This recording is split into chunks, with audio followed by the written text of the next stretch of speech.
اس غزل کا پہلا شعر ہے: پے نظر کرم تحفہ ہے شرم نارسائی کا، بخوں غلطی دائے صد رنگ دعویٰ پارسائی کا۔ اس میں کرم کا مطلب ہے کریم، یعنی اللہ تعالیٰ کی ذات، اور اس کا دوسرا مشکل لفظ ہے شرم نارسائی، یعنی خدا کے قریب نہ پہنچ سکنے کی شرم، یعنی خدا نے جو حکم دیے تھے انہیں پوری طرح بجا نہ لانے کی ندامت۔ اور بخوں غلطیدہ صد رنگ کا مطلب ہے 100 طرح خون میں نتھڑا ہوا، یعنی سینکڑوں گناہوں کے باعث خون میں لت پت۔ تو وہ یہ کہتے ہیں کہ میں رحیم اور کریم خدا کی بارگاہ میں ایک تحفہ لایا ہوں، اور وہ تحفہ کیا ہے؟ وہ تحفہ ہے میری شرم اور میری ندامت کا تحفہ، کیونکہ جو حکم خدا نے دے رکھے تھے وہ مجھ سے پورے نہ ہو سکے، اور ضروری کام پورے نہ ہونے کا نتیجہ شرم اور ندامت کے سوا کیا ہو سکتا ہے؟ اب اس کی مثال یوں سمجھنی چاہیے کہ میں پارسائی کا دعویٰ کر رہا ہوں، لیکن وہ دعویٰ جو 100 طرح کے خون میں لت پت ہے، یعنی گناہوں میں لت پت ہے، اور اس خون کے ذمہ دار میرے گناہ ہیں، اور یہی گناہ سے بھری ہوئی زندگی تھی جس نے مجھے خدا کی بارگاہ میں پہنچنے نہ دیا۔ اس لیے شرم اور ندامت کے ساتھ اس امید پر حاضر ہوا ہوں کہ وہ بہت بخشنے والا ہے، وہ مجھے اپنی رحمت سے بخش دے گا۔ تو ایک طرح سے یہ ایک سمجھ لیجئے کہ حمدیہ شعر ہے، اس میں اللہ پاک کے سامنے پیش ہونے میں اس لیے بھی تھوڑا تکلف ہے، لیکن ظاہر ہے کہ اللہ کے پاس وہ سب کو پیش ہونا ہی پڑتا ہے۔ تو وہ کہتے ہیں کہ اللہ پاک، میں آپ کے دربار میں اب آ گیا ہوں، تو آپ مجھے معاف کر دیجئے۔ اگلا شعر دیکھتے ہیں کہ نہ ہو حسن تماشا دوست رسوا بے وفائی کا، بمہر صد نظر ثابت ہے دعویٰ پارسائی کا۔ اس میں یہ جو تماشا دوست ہے اس کا مطلب ہے کہ جسے نمود و نمائش پسند ہو، جو دنیا کو دیکھنا چاہتا ہو، اس کے لیے انہوں نے اس کو کہا ہے کہ نہ ہو حسن تماشا دوست رسوا بے وفائی کا، اور بمہر صد نظر ثابت ہے دعویٰ پارسائی کا۔ اب مہر کہتے ہیں، آپ اچھی طرح جانتے ہیں، کوئی بات پکی طریقے سے لکھ دینا اور اس کے اوپر کوئی گواہی دے دینا، اور صد نظر کا مطلب ہے، صد کہتے ہیں 100 کو، تو یہاں ان کا مطلب یہ ہے کہ 100 طرح سے جو یہ پارسائی کا دعویٰ ہے یہ ثابت ہے۔ اب اس شعر کے 2 مطلب ہو سکتے ہیں۔ ایک مطلب تو یہ ہو سکتا ہے کہ حسن حقیقی کا جلوہ ہر چیز میں موجود ہے، اور وہ چاہتا ہے کہ دنیا اسے دیکھے، ہر ایک کی نظر اس پر جمی ہوئی ہے، لیکن اس پر بے وفائی کا الزام نہیں لگ سکتا، بلکہ دیکھنے والوں میں سے ہر ایک کی نظر اس کی پاکیزگی اور پارسائی کے لیے ایک طرح کی مہر لگی ہوئی دستاویز ہے، جس میں حسن کی پاکیزگی کے لیے بے شمار مہری دستاویزیں موجود ہوں، اس کے لیے نمود و نمائش کی پسند کے باوجود بے وفائی کا خیال دل میں کیسے آ سکتا ہے؟ اب دوسرا یہ ہے کہ اگر شعر کو مجازی معنوں میں لیا جائے تو اس کی حیثیت ایک طنز جیسی ہے، یعنی جو حسن خود یہ چاہتا ہو کہ اسے دیکھا جائے،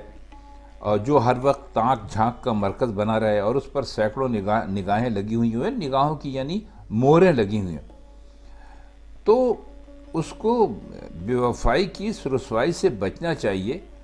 اور پارسائی کا اگر دعویٰ ہے تو اس کے بارے میں کیا کہا جا سکتا ہے؟ مان لینا چاہیے کہ وہ بے وفا نہیں اور اپنی پارسائی کے لیے سینکڑوں نظروں کی مہریں پیش کر رہا ہے، جو بجائے خود پارسائی کو بے حقیقت ثابت کر رہی ہیں۔ اچھا، اب اس کا جو اگلا شعر ہے وہ خاصا دلچسپ ہے، کہ وہ کہتے ہیں کہ زکات حسن دے اے جلوہ بینش کے مہر آسا، چراغ خانہ درویش ہو کاسا گدائی کا۔ زکات حسن کا تو آپ مطلب سمجھتے ہیں کہ کیا ہے۔ حسن کی زکات دینا یہ نہیں کہ وہ محبوب کو اگر اپنے عاشق کو ایک نظر دیکھ بھی لے تو وہ ایک طرح سے حسن کی زکات ہی ہے۔ جلوہ بینش کہتے ہیں بینائی اور نظر کی روشنی کو، تو یہاں پر اس سے صاف مراد ہے کہ وہ اپنے محبوب کو مخاطب کر رہے ہیں، اس کا نام جلوہ بینش کے طور پہ لے کے۔ اور مہر آسا کہتے ہیں سورج کی طرح کا، یعنی جو سورج کی طرح چمک رہا ہو۔ تو یہ دعا دینے کے بعد کہتے ہیں اس سے کہ اے جلوہ بینش، یعنی میری بینائی کے نور، اے میرے محبوب، مجھے بھی اپنے اس حسن کی زکات دے کہ میرا بھیک کا کاسا میرے گھر کا چراغ بن کر اسے اسی طرح روشن کر دے جس طرح سورج کی روشنی سے پوری کائنات روشن ہو جاتی ہے۔ کاسا تو آپ جانتے ہیں کہ وہ ایک برتن ہوتا ہے جو فقیر لے کر گھومتے رہتے ہیں، اور وہ اسی میں لوگ اپنی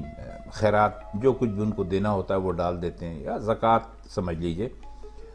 تو وہ کاسہ گدائی کو اس اعتبار سے آنکھ سے تشبیہ بھی سمجھی جا سکتی ہے کہ حسن سے فائدہ اٹھانے کا جو پہلا ذریعہ ہے وہ آنکھ ہی ہے، اور اس طرح کاسا ویسے بھی آنکھ کی وضع اور شکل کا بنا ہوا ہوتا ہے۔ تو وہ یہ کہتے ہیں کہ مجھے میرا جو یہ بھیک کا کاسا ہے اس میں بھیک ڈال دے، یعنی زکوٰۃ دے دے۔ تو مطلب یہ ہے کہ چونکہ آنکھ کو ہم نے کاسا سے تشبیہ دی، کاسے کو ہم نے آنکھ سے تشبیہ دی ہے، تو وہ یہ کہتے ہیں کہ مجھے اپنا ایک جلوہ دکھا دے، یعنی آنکھ کا جو کاسا ہے اس میں اپنے حسن کی خیرات ڈال دے، زکوٰۃ ڈال دے۔ اگلا شعر دیکھتے ہیں کہ نہ مارا جان کر بے جرم قاتل تیری گردن پر، رہا مانند خون بے گناہ حق آشنائی کا۔ اب یہ بڑے مزے کی اور بڑی دلچسپ چیز ہے کہ اس کے معنی تو آپ جانتے ہیں کہ مانند خون بے گناہ کا مطلب ہے کہ بے گناہ کے خون کی طرح، بے گناہ کے قتل کی طرح، اور آشنائی کہتے ہیں دوست، اس کو کسی سے دوستی ہونے کو آشنائی کہتے ہیں۔ تو اس کی بہت اچھی جو تشریح کی ہے وہ خواجہ الطاف حسین حالی نے کی ہے کہ تو نے ایک ایسے شخص کو جو خود ہی قتل ہونا چاہتا تھا بے جرم سمجھ کر اس لیے قتل نہیں کیا کہ خون بے گناہ تیری گردن پر نہ جائے، مگر اب تیری گردن پر بجائے خون بے گناہ کے دوستی کا حق رہے گا۔ تو اے قاتل، تو نے مجھے اس وجہ سے قتل کرنا گوارا نہیں کیا کہ میرا کوئی جرم اور قصور نہیں تھا، اور بے جرم اور بے گناہ کو مارنے کا خون تیری گردن پر سوار رہتا ہے، لیکن میں تیرے ہاتھوں سے مرنے کا یا شہادت پانے کا آرزو مند تھا، اور دوستی کا حق یہی تھا کہ تو میری یہ آرزو پوری کر دیتا۔ تیرا خیال میری بے گناہی کی طرف گیا، مگر بے گناہ کے خون سے بچنے کے چکر میں دوستی کا حق تیری گردن پر رہ گیا۔ تو ان کا کہنے کا مطلب یہ ہے کہ ہمیں تم نے کبھی اپنا دوست نہیں سمجھا، کبھی ہاں نہیں کی، ہماری محبت کو قبول نہیں کیا، اور تم نے شاید یہی سوچ کر ہمیں قتل نہیں کیا۔ تو اس کا مطلب یہ ہوا کہ تم کہو نہ کہو تم ہمارے دوست ضرور۔ تو دیکھیے مرزا نے کہیں نہ کہیں سے وہ ایک گنجائش نکال ہی لی محبوب کو اپنی طرف ثابت کرنے کے لیے۔ تو چلیے اگلا شعر دیکھتے ہیں کہ تمنائے زباں محو سپاس بے زبانی ہے، مٹا جس سے تقاضا شکوائے بے دست و پائی ہے۔ اس میں کوئی خاص مشکل الفاظ نہیں ہیں۔ محو سپاس سے محو سپاس کہتے ہیں جو تعریف کر رہا ہو، بے شمار تعریف کرتا ہو، اور شکوہ کہتے ہیں شکایت کرنے کو، اور بے دست و پا کہتے ہیں بغیر ہاتھ پیر کا جو ہو، تو یہ اب مجبوری یا لاچاری میں کے معنی آپ سمجھ لیجئے۔ تو کہتے ہیں کہ میری جو مجبوری اور لاچاری اور بے چارگی تھی تو وہ تقاضا کر رہی تھی کہ اس حالت کی شکایت ضرور کرنی چاہیے، اور لیکن میں بے زبان تھا۔ شکایت کی غرض سے یہ آرزو پیدا ہوئی کہ مجھے زبان مل جائے، اور اسی دوران محبوب کو میری بے چارگی اور بے زبانی پر رحم آ گیا، اور شکایت کی نہ محض ضرورت نہ رہی، بلکہ جس حالت کی شکایت کرنی تھی وہی میری مراد بن گئی۔ اس لیے زبان کی آرزو میری بے زبانی کے شکریہ میں سرگرم ہے کہ کچھ نہ کہنا پڑا، اور اس کے بغیر ہی محبوب کا التفات حاصل ہو گیا۔ مطلب یہ کہ ان کی حالت اس قدر خستہ تھی کہ وہ انہیں کچھ کہنے کی ضرورت ہی پیش نہیں آئی، تو وہ کہنے لگے اب اپنی جو بے دست و پائی یہ مجبوری تھی اس کا اب ہمیں کوئی شکایت ہی نہیں ہے، بلکہ ہم تو اس کے سمجھ لیجیے ایک طرح سے شکر گزار ہیں کہ بھئی وہ ہماری حالت اس مجبوری اور لاچاری نے ایسے کر دی تھی کہ ہمارے محبوب کو ہم پہ ترس آ گیا۔ مزے کی بات ہے۔ اگلا شعر دیکھتے ہیں کہ وہی ایک بات ہے جو یہاں نفس وہاں نکھت گل ہے، وہی ایک بات ہے جو یہاں نفس وہاں نکھت گل ہے، چمن کا جلوہ باعث ہے میری رنگین نوائی کا۔ یہ میری میں نے غلط پڑھ دیا، میری پڑھنا چاہیے اس کو۔ یہ شعر میں ایک مرتبہ پھر پڑھ دیتا ہوں۔ وہی ایک بات ہے جو یہاں نفس وہاں نکھت گل ہے، چمن کا جلوہ باعث ہے میری رنگین نوائی کا۔ تو اس میں نفس تو زندگی کو کہتے ہیں یا سانس کو کہتے ہیں، اور نکھت گل یعنی پھول کی خوشبو، تو جلوہ آپ جانتے ہیں نظارہ دیکھنے کی چیز، اور رنگین نوائی کا مطلب ہے کہ میرے نغمے اور میری یعنی گانا، یہاں پر کچھ اس کا ذکر بھی انہوں نے کیا ہے، تو بہرحال اس کی شرح کرنے کی کوشش کرتے ہیں تو یہ شعر جو ہے یہ بہت زیادہ واضح ہو جائے گا انشاءاللہ۔ چمن کے جلوے سے مراد ان کی ہے فصل بہار کی آمد، کیونکہ آپ جانتے ہیں کہ اسی سے چمن میں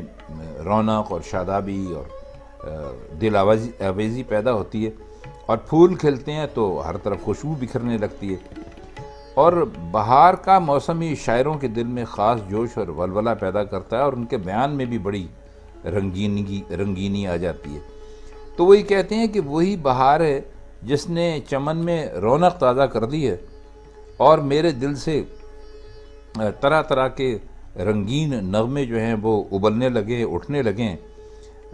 یعنی ایک ہی سبب ہے، یعنی بہار جس نے چمن میں پھول کی خوشبو کا رنگ اختیار کیا اور میرے لیے ایسے نغموں کا سامان یعنی مہیا کر دیا یا بنا دیا۔ اب اگلا شعر دیکھیے کہ دہانے ہر بتے پیغارہ جو، زنجیر رسوائی عدم تک بے وفا چرچا ہے تیری بے وفائی کا۔ اس میں ایک لفظ آپ نے ابھی سنا ہوگا، پیغارہ جو، یعنی اس کا مطلب ہے جو تانے دینے والا، فقرے کسنے والا یا تانوں کی تلاش کرنے والا، اس کو کہتے ہیں پیغارہ جو۔ اور دہان جمع ہے دہن کی، یعنی دہن کہتے ہیں منہ کو۔ تو دہانے ہر بتے، بت سے مراد یہ ہے اپنا محبوب۔ تو وہ کہتے یہ ہیں کہ ڈھونڈ ڈھونڈ کر تانے دینے والے ہر حسین کا منہ جو ہے نا وہ ایک حلقہ ہے، اور یہ بے شمار حلقے مل کر بدنامی کا ایک سلسلہ انہوں نے قائم کر دیا۔ تو چونکہ حسینوں کے دہن کو شاعر تنگ کرتے کرتے انہوں نے اس کو ختم ہی کر دیا ہے، اور یہ حقیقت بھی ہے۔ اس لیے کہا کہ اے بے وفا، تیری بے وفائی کا چرچا تو عدم تک جا پہنچا، اور حسینوں کے دہن مل کر رسوائی کی زنجیر بن گئے۔ مطلب یہ ہے کہنے کا کہ حسینوں نے ان کی بہت زیادہ برائی کی مرزا کی، تو انہوں نے حسینوں کو بت پیغارہ جو کہا، بت کہا حسین کو، اور یا محبوب کو اور تانے دینے والا کہا، تو کہا کہ یہ اتنے زیادہ انہوں نے ان کے منہ جو تھے تانے دینے والے، ان سے ایک حلقہ بن گیا، حلقے بنے، اور حلقوں سے جب بہت سارے حلقے ملتے ہیں تو ایک زنجیر بنتی ہے، تو ایک زنجیر بن گئی۔ اب اس کا آخری شعر ہے کہ نہ دے نامے کو اتنا طول غالب، مختصر لکھ دے کہ حسرت سنجھوں عرض ستم ہائے جدائی کا۔ حسرت سنج کا مطلب ہوتا ہے حسرت رکھنے والا یا ارمان رکھنے والا، اور عرض ستم ہائے جدائی کا مطلب یہ ہے کہ ستم ہائے کا جو ہے وہ ستم کی جمع انہوں نے کی ہے، تو کہتے ہیں کہ میں جو تو خط لکھ رہا ہے تو اس کو اتنا زیادہ لمبا کرنے کی اور اس میں اور مزید باتیں لکھنے کی کیا ضرورت ہے، بس اتنا لکھ دینا کافی ہے کہ جو آپ کی جدائی میں مجھ پر جو ظلم اور ستم ہوئے ہیں انہیں بیان کرنے کی حسرت دل میں لیے بیٹھا ہوں، تو یہی کافی ہوگا۔ اگر وہ سمجھنے والے ہوں گے تو اس کو بھی ایسے ہی سمجھ جائیں گے۔